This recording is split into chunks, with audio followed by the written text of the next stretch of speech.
Mga busing, may pork pata ako. Yan o. At magluluto tayo ngayon ng KBL.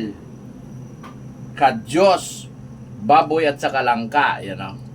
Pakuluan muna natin to ng mga around 15 minutes para maalis yung mga dumi-dumi nitong pata. After 15 minutes, hanguin na natin siya dito. Yan o. At iihawin natin to. Ayan na, malapit na maluto ang sinugba nga baboy.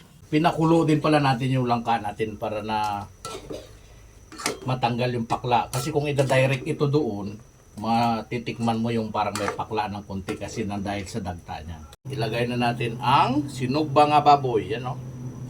Yan.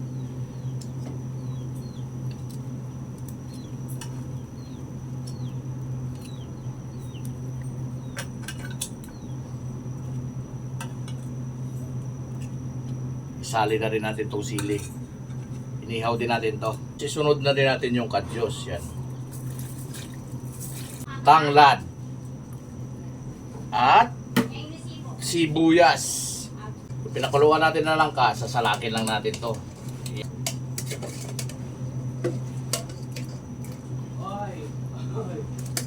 Sampalo kasi wala tayong batuan dito sa Pampanga. Yan yung mga bossing yung sabaw.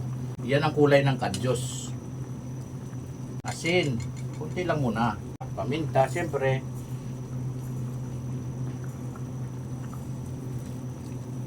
Beef cubes. Malambot na to. Okay na to. Ilagay na natin dito sa serving bowl. Yan o. Kita nyo yan mga bossing. Napakasarap niyan. O. I-serve na natin ito. At siyempre, ano pang hinihintay natin? Makaon na to!